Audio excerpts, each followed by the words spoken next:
There's a couple of things that I've done for the sake of composition. One is that I thought it would look better to have the sunset closer to the lighthouse. And then I didn't want the center, the horizon line to be right down the middle. And so I moved it down, and the horizon line and the paper cutoff is about here. I'm going to tape off this lighthouse. This is professional watercolor tape. With regular tape, it could easily stick too hard. And then I'm going to put a horizon line, because horizon lines on water that's far away are always flat and parallel. In fact, it wouldn't hurt to measure from there to there when you're putting a water line in. Now I'm going to take my X-Acto knife and cut around that. At the end of this video, I'll show you the things that I fixed after the painting was finished. There always are those things that you notice later. It helps if you turn your paper to make your hand comfortable for cutting. And then, I keep this handy just in case I didn't cut deep enough. Like right there.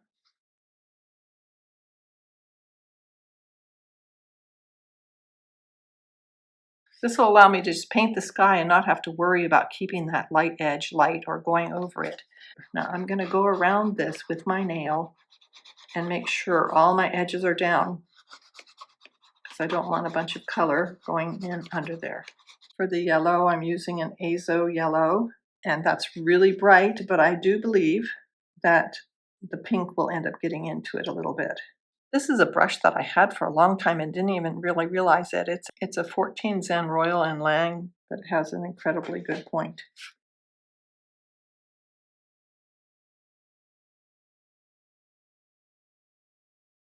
So these are sort of a purplish pink. I'm going to take some Quin Magenta and then add some Quin Rose to it so that I have a pink that's a little bit purpler than the pink Quin Rose. And it needs to be really watered down. With these big quill brushes, I don't make the whole paper wet because it carries so much water that it stays wet for a long time, but I'm going to do that on this one. Okay, I think that's good for my lightest spot. Putting some Scarlet Pyrrole Orange on my palette to get some of these peachier colors, and it gets darker up here as well.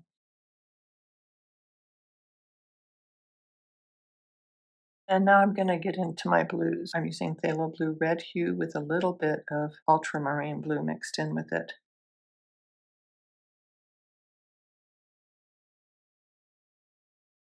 I'm tipping it the other way so that the blue comes into the pinks.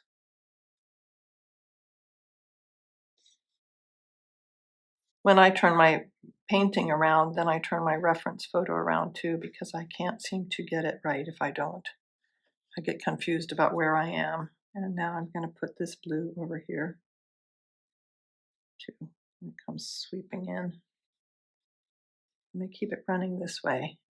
This top part is quite a bit purpler. I'm putting some dioxazine purple, mixing it with my blues and pinks, getting it all just a little bit darker. It's quite dark at that edge. I'm going to let it run also so that there's a soft edge.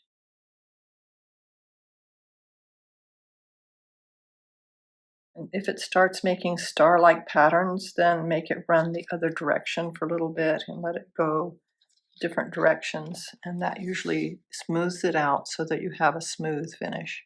And now we're going to add the reds. And I'm putting some Scarlet Pyrrole on there and some Pyrrole Red and mixing them together.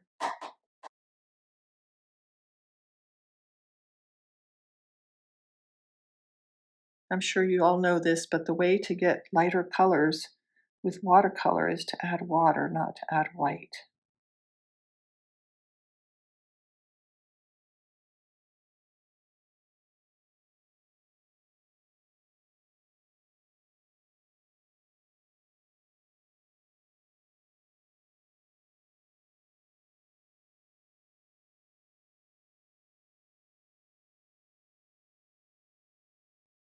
As we go up, it gets lighter, but still quite a bit darker than this area up here. And there's some yellow mixed in with that. It's all blending together to make a mixed area. Goes right up into here.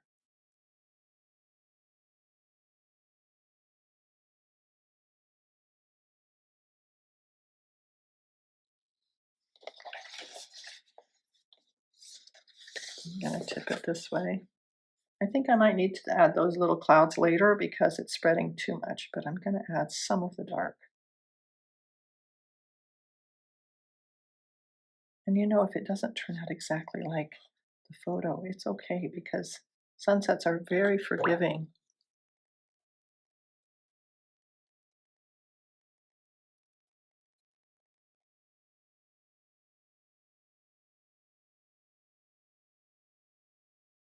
Now I'll go back in and get those darks later, and then this dark by the waterline I'll get later as well. I'm going to dry it before I take off my tapes. Well, before I go dry it, I do want to get some more, so this side a bit darker.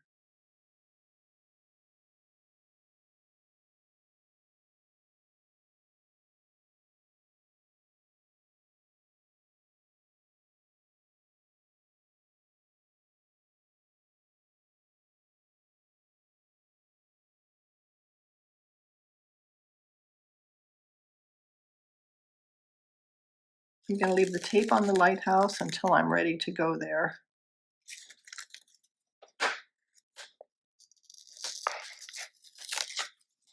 Now I got this down here, fortunately. It's about the color that the water should be right there. And I'm going to work my way up.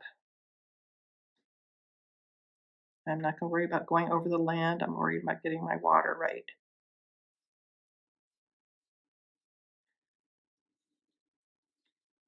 It takes on this really soft look right here.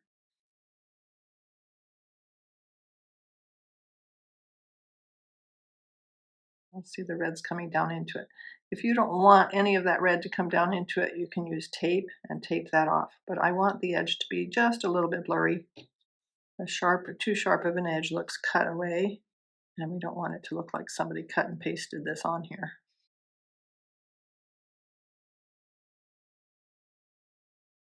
It's light at first, but now that I'm really looking at it,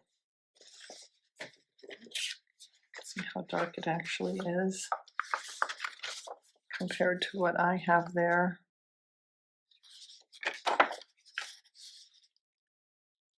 And so I'm going to get some purples over in this part where it's more shadowed.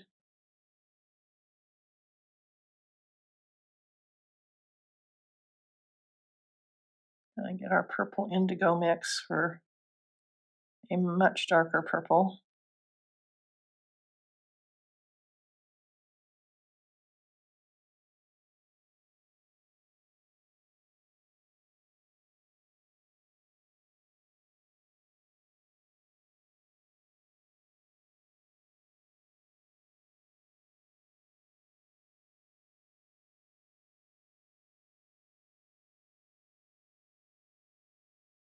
Now we have to let that dry before we can do the land.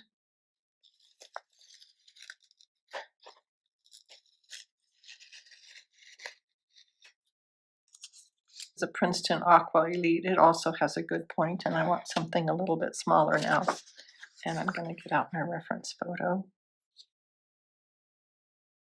Well, that looks entirely too pretty pink. It needs to be a little more purple.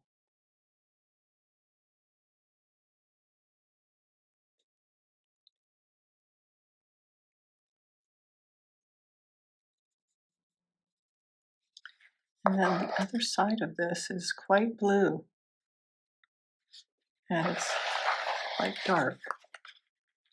So it might even involve some indigo.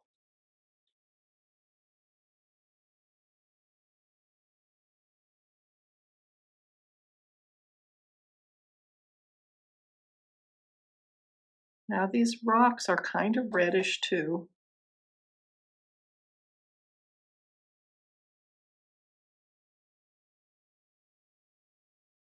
And as it comes across, it gets more in the shadow and a little bit darker.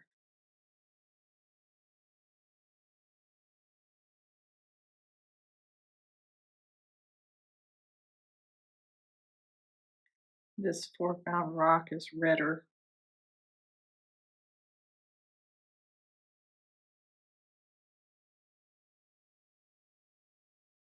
If you like this video, then like, comment, subscribe, share. I'd appreciate any of the above.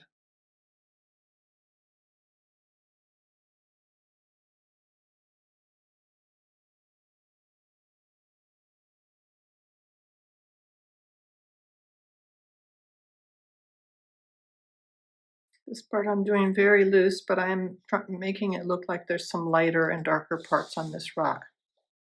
The camera picks up that light in the sky, and then it makes everything in the foreground darker than it actually is.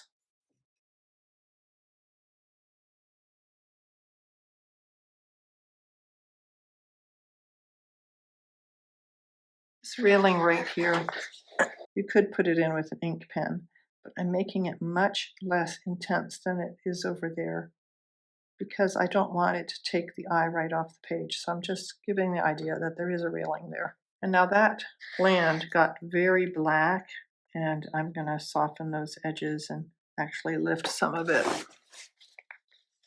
The light is hitting it, and it's making it. I mean, the mountains back there in the distance are showing, but they aren't black. So when you do yours, I would recommend that you make it bluer.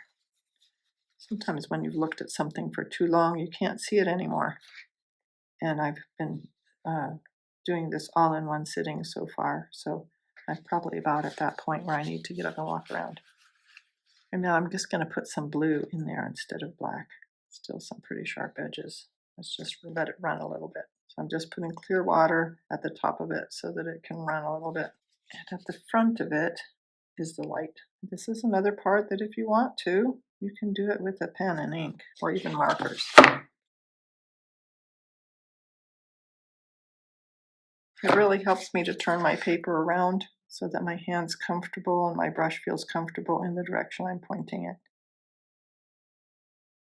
If you love sunsets with lots of pink and purple, put that in the comments. And if you love sunsets that are lots of yellows and oranges, then I'd love to hear about that too.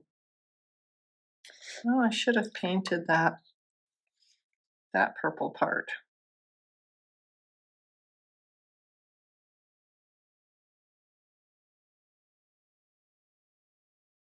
This should help these rocks pop front a bit to have this black painted area.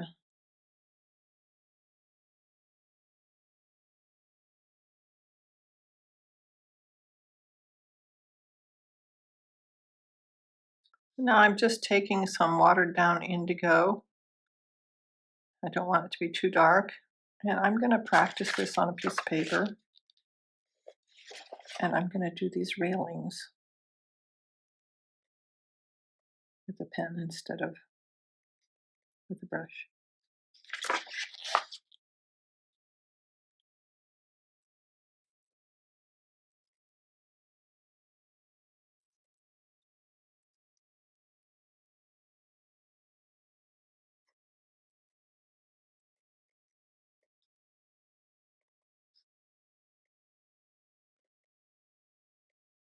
Take off the tape and see what we have.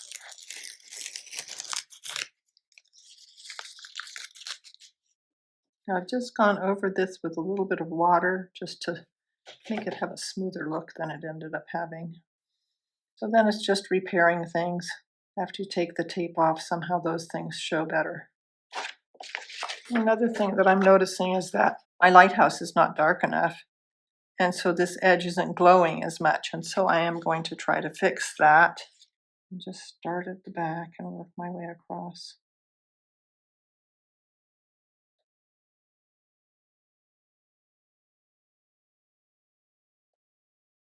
My brush is starting to run out of paint, so it's getting lighter, but I'm going to dip it and dry it pretty well. Well, maybe not quite that dry.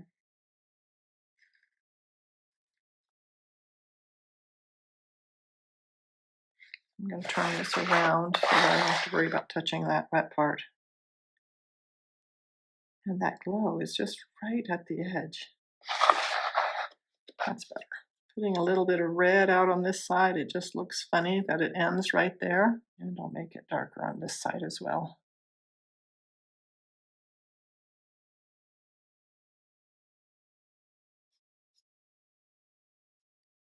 I also want to soften this edge, even though it's towards the front. It would be a little bit out of focus because of the light behind it and the darkness of the day.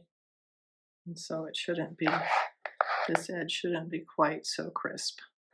I've let this sit overnight and now I've had a chance to look at it and figure out any other little things that I want to do to make it a little bit better. I noticed that this is a little bit crooked here. Somehow I didn't quite get my paint coming down straight. I'd also like to do some work on the rocks, and so I'm getting my bleed-proof white out and putting some on a clean spot on my palette.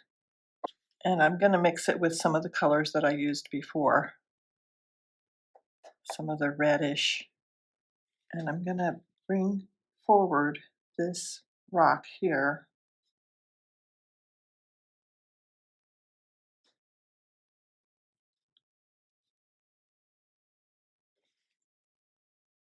And the thing about bleed-proof white is you can soften that edge just like you would paint.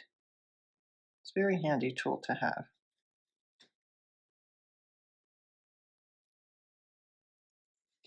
So that'll dry a little bit darker than it is, and so it won't be quite such a loud contrast. And then I'm going to do this rock here, not quite as bright. So I'm putting some of the white here just on the tips of these rocks where the sun would be hitting it. And then I'm going to blend that in and probably change the color by doing a wash over it after it dries.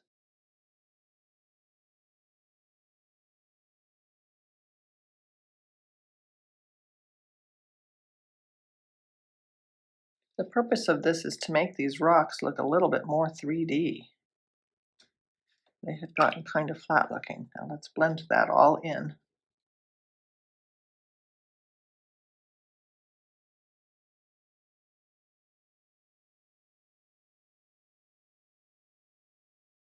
Now our rocks have become more interesting because they have more color and they also are more 3D. And to add to that 3D look, I'm going to go down in here and get some of these cracks back in that I had before.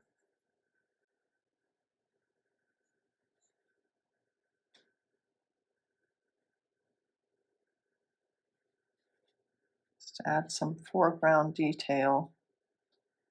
Of course, this time of day, only the biggest of the cracks would show.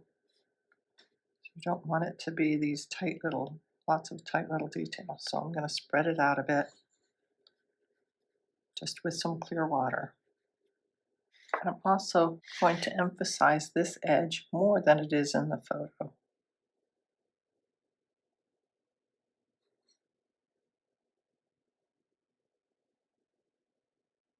I'm going to soften that edge too.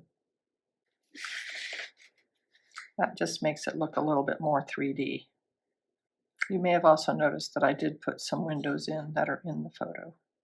I'm tempted to put a window in here as well.